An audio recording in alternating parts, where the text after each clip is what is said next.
娱乐至死，金钱至上。一日一更的圈妹又来了，Angelababy 这是去海外发展了。消失许久的 Baby 突然在海外的红袖官博出现，原来她还没有放弃挣扎，出击了国外的时尚市场。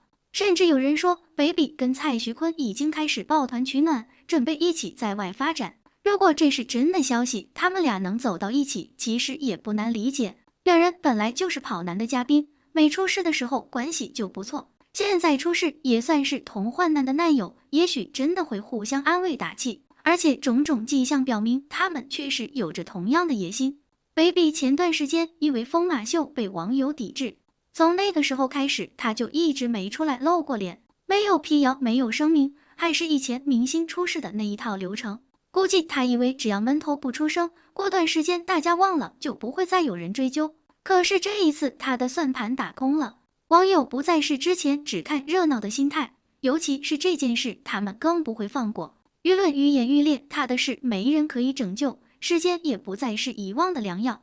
大家不明白他为什么要去争议如此大的场合，看着这么聪明的人，不可能做这种傻事。一时间骂 Baby 本人的，骂工作室的，已经要把后台给炸了。在 Baby 被禁言的那天，甚至将电话打给了工作人员。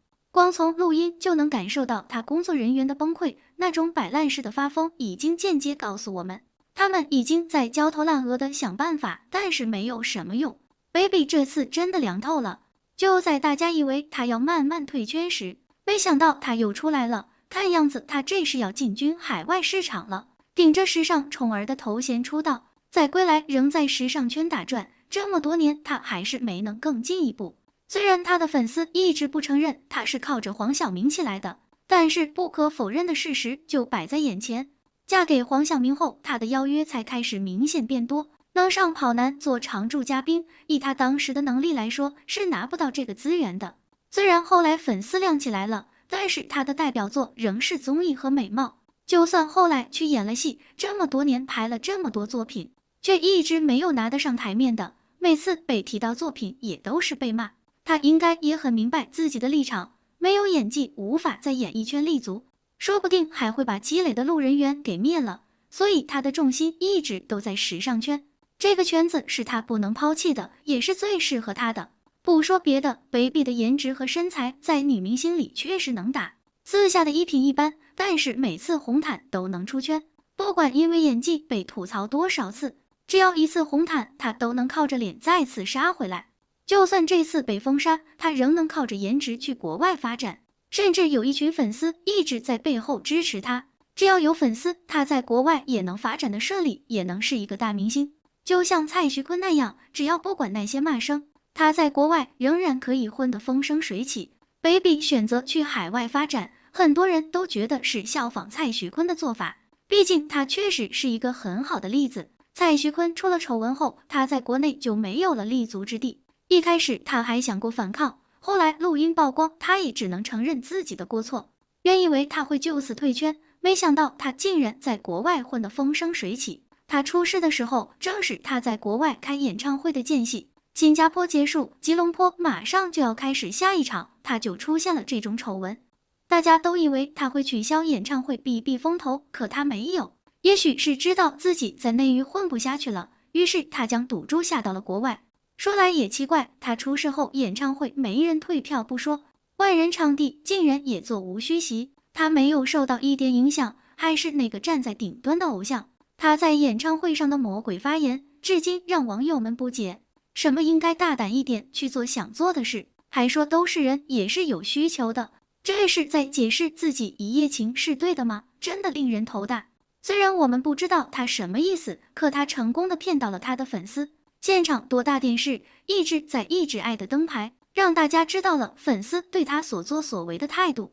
他无视丑闻照常开演唱会，网友认为是他不舍得退圈，不舍得不赚这份钱，但在粉丝眼里却是敬业是不容易。蔡徐坤从出道以来黑料就不断，一开始大家并没有太过在意，毕竟在这个圈子混，是个人都会有点负面新闻，有时候真真假假也分不太清。但是因着蔡徐坤这一次出事，网友们总结了他人前人后的样子，才知道这些年名利带给他的变化。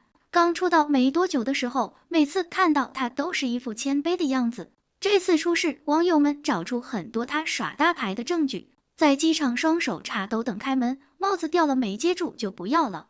不知道他一开始的谦卑是不是装的，他后来的冷脸和装模作样都被网友看在眼里。也是他有那么多粉丝在后面撑腰，肯定知道他的这些负面新闻会有人替他处理。相信大多数人都知道，有些粉丝比较疯狂，他们无论对错都无条件的支持自己的偶像。粉丝的这种无厘头追捧，也正是他们有恃无恐的底气。不止他俩，2021年1月18号，张恒在微博上暗示了郑爽代孕弃养，由此拉开了整个事件的序幕。由于代孕涉及违法，弃养也破坏了中国的公序良俗。在事件刚刚爆出几天之内，郑爽就遭到了广电总局的彻底封杀，从此沦为一个普通人。退一步讲，就算郑爽没有被彻底封杀，她在中国应该也已经是混不下去了，因为这件事的性质极其恶劣。事件一经爆出，郑爽就已经掉了很多粉。然而最近传出一个让人吃惊的消息来，有人报郑爽将在韩国出道。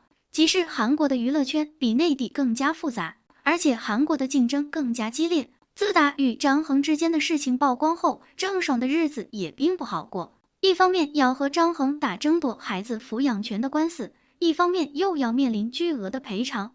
尤其是郑爽已经被封杀，经济来源成为一个重要的问题。这样的生活状态，无论是谁也不是那么好承受的。插句题外话，《翡翠恋人》这部剧的导演真是太倒霉了。一开始由于限韩令的原因，《翡翠恋人》没有办法在中国播出，等到终于宽松一下可以播出以后，郑爽却又在中国被官方封杀，想必导演也是欲哭无泪。不过郑爽作为劣迹艺人，对这部剧的赔偿那肯定是少不了的。不过有人透露，或许《翡翠恋人》这部剧也成为了郑爽的救命稻草，因为郑爽的颜值属于是比较清纯的类型。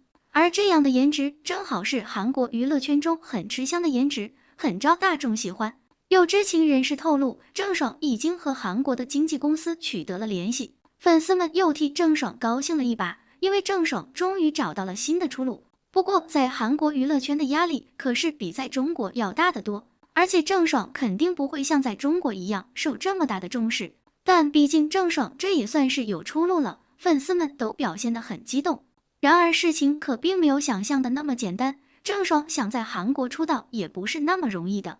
其实很早以前，郑爽的名气就已经传到韩国去了，她也在韩国收获了一批粉丝。然而现在的科技如此发达，郑爽代孕弃养事件不出几天便早已传到韩国。